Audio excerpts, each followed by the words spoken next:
Good morning. Today we will start problems of Indian Railways. Now, many of you know many reasons what are the problems Indian Railway is facing. You all know, many points you know. But we will discuss few important points. What are the problems of Indian Railway? The first point or the first problem is a problem of overcrowding. Overcrowding.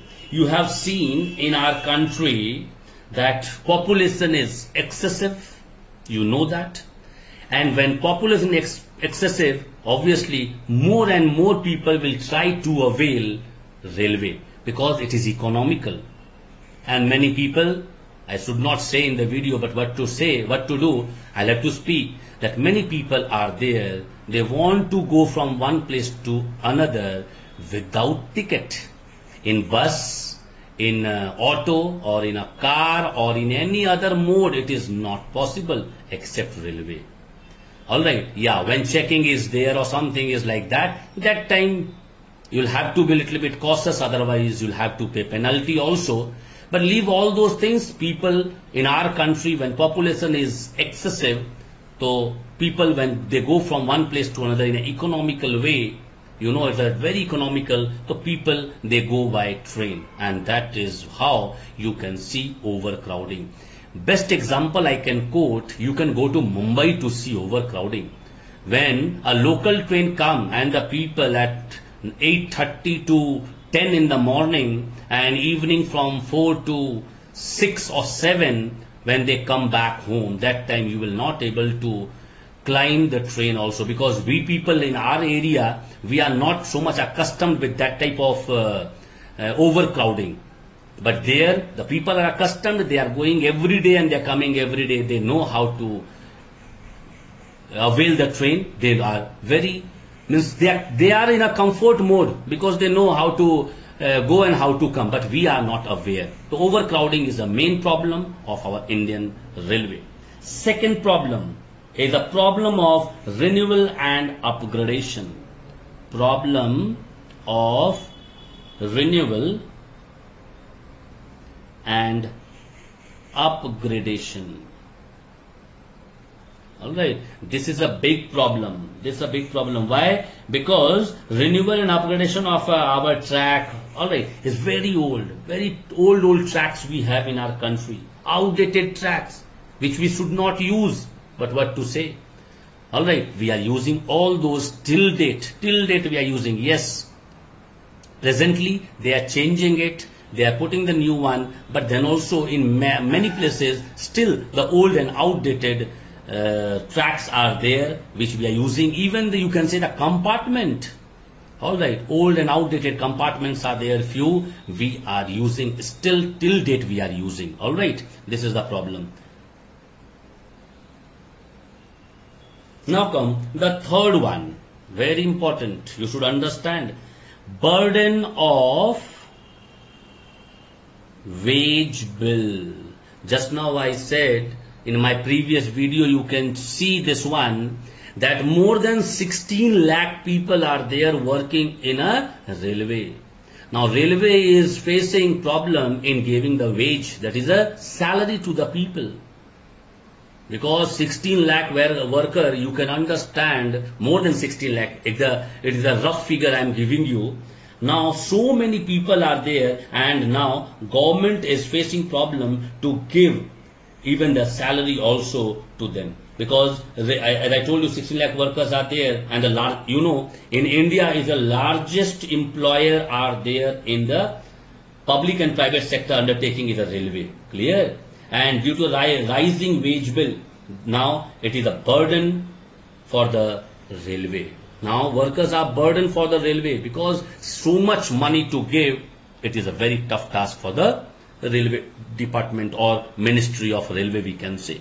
Now come number 4, core sector ignored. Now what is a core sector ignored? Actually, railway transport all the heavy and the bulky raw material, maybe ores, maybe petroleum, maybe coal, or maybe the essential item like fertilizer, food grains, etc. Alright, but doing all these things, they ignore all the high value non-bulk sectors. Alright, and where they are not doing all these things, obviously when you are not sending all these small things, because which can give you a good revenue, but you are losing revenue there. Valuable revenue is going out of your hand means government's hand, and they should give priority to non-bulky items also, not only the bulky items we are carrying from one place to another. Even the non-bulky, which is not heavy, we can carry by flight, or we can carry by road transport. But we should give, in railway also they should give chance to these items, because huge loss is there for the government or the railway regarding this one. Fourth point is fifth. It is a fifth point. Fifth point is slow modernization. Slow modernization.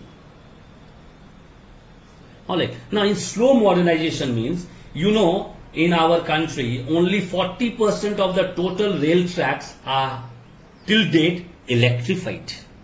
Think of it. Still we are using with the help of coal, or we are using with the diesel and petrol. You know the cost of diesel and petrol. Still till date we are using. But 40%, this means 60% work is still left. See the modernization, because in modern technique is we should use electric. Alright, we should use solar, but you can understand so slow our modernization is. We are still using coal, still we using steam engine, still using petroleum product and diesel items. You can understand how slow we are. Now come the sixth one. Losses due to theft. Now this is also a very important point. Railway, every year they lose heavy sum due to widespread corruption and theft. Why? Because many official staff of railway, they are doing this malpractice. Even, I should not say, many ticketless traveling from one place to another, and they means TT, or the ticket collector, or the TC we say, they collect money from them without giving them the receipt. This is known as underhand money. This is a malpractice. And because of this, India is losing, you will not believe, more than rupees 500 crore every year. 500 crore I said. Alright. It is estimation. Beyond that also you can go. So this is the problem, that because of theft we are losing. Because as per rule, nowadays we are paying, with every ticket we are paying insurance charge. Maybe some paise it is there, but we are paying. If something will be there, insurance company is liable to pay. But earlier this situation was not there. This system was not there. Now come seventh point. Inadequate safety and amenities. Now, this though you all are aware, clear? Because Indian Railway meet frequent accident. Alright. In winter time, because of the fog, they face hell lot of problem. That time maximum accident takes place. Alright. Why? Because our safety or the amenities which are there is not sufficient. Inadequate it is. Alright. It is not provided full adequacy to the passengers, whereas we are paying a very good amount. Very good amount we are paying as a ticket. You go in Rajdhani first class, then you can understand you are paying double of flight charge. Now you say, sir, how? Because if you are booking ticket 3 or 4 months before in the flight, you will have to pay maybe 2,900 or 3,500 you will have to pay. Not beyond that. But if you are taking ticket in the railway, in the first class AC, it is more than 5,000 rupees. So you can maximum means approximately double. But safety we are not getting. Inadequate safety is there. Inadequate amenities we are getting. Food which is availed in the train, you know what type of food we are getting. So these are the problems we are facing. Now come road transport importance. Road transport importance. Very important, because you know road and railway, alright, road and railway, they are, you can say, like a complementary to each other. Without rail also we cannot survive, without road also we cannot survive. Just now I'll tell you how. Because so many importance are there of road, na, you cannot imagine. The first point, suitable for our economy. Suitable for our economy. Now, how it is suitable for economy? Because you know India is an agricultural country.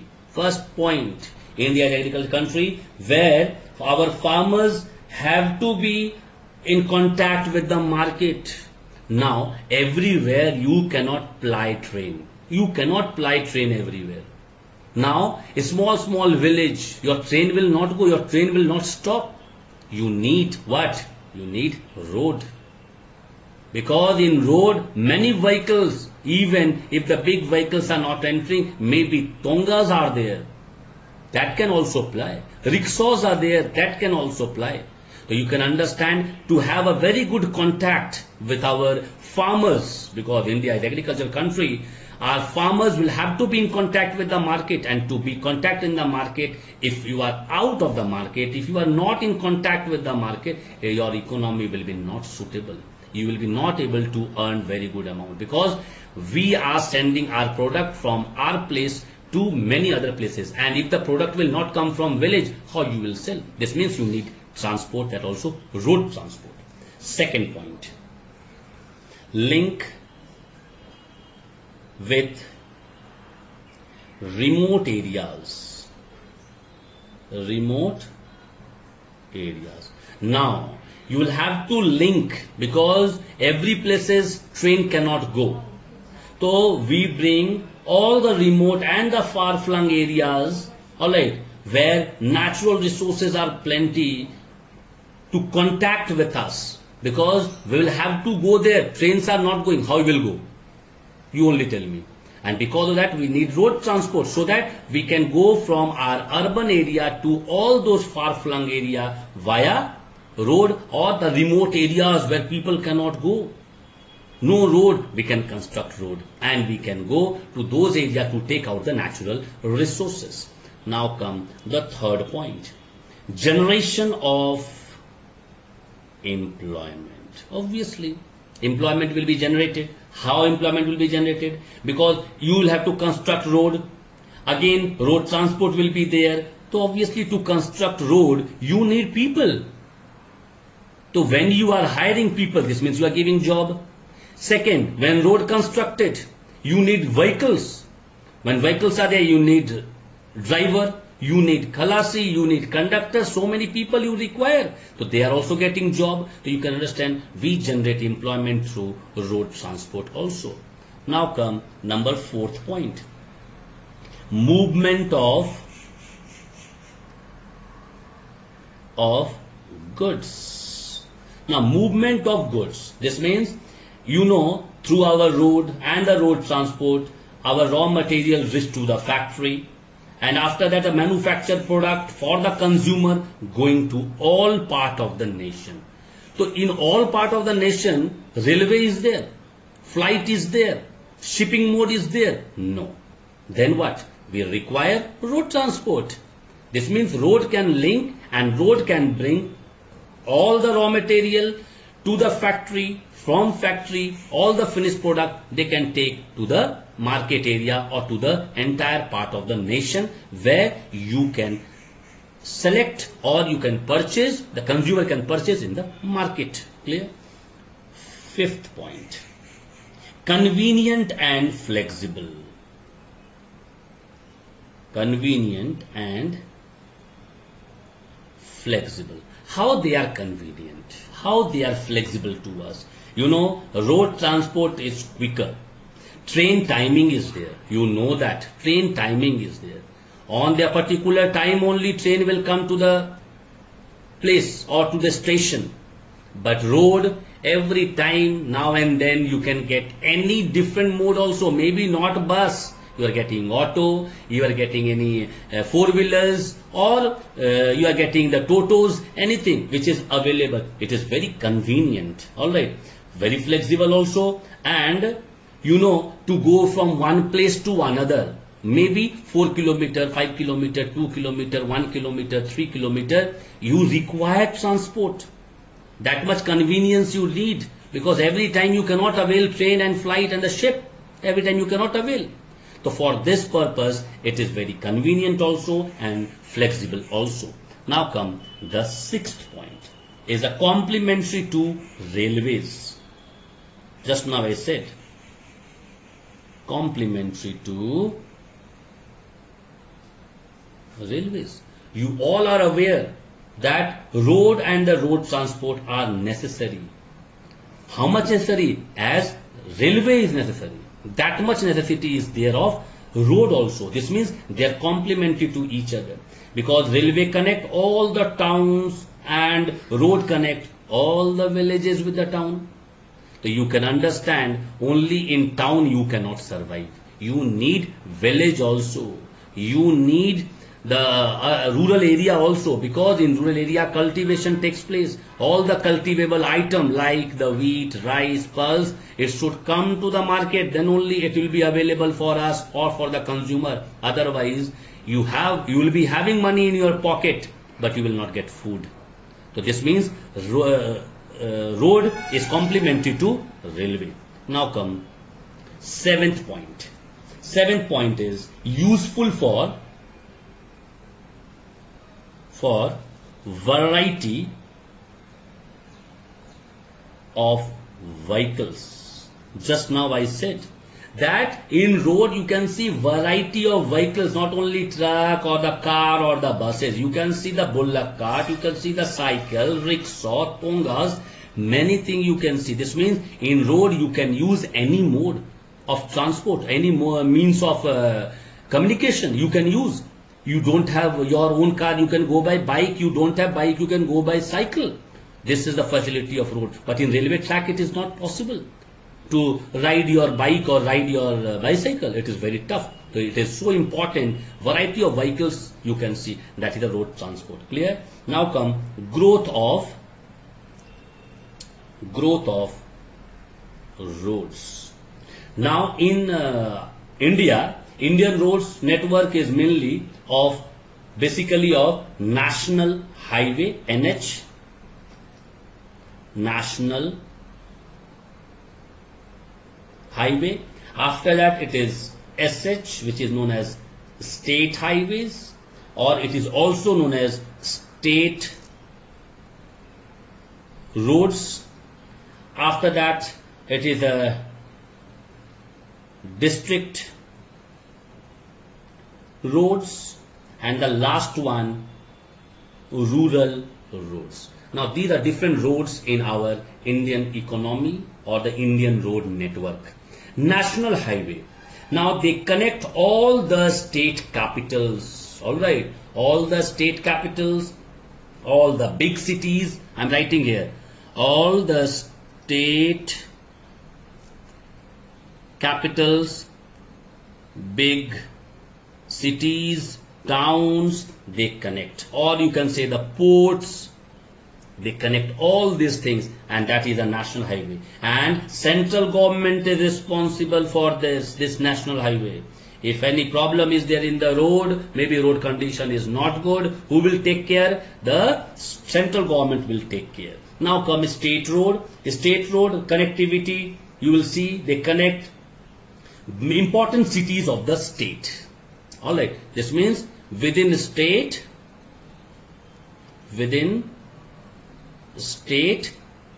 important cities.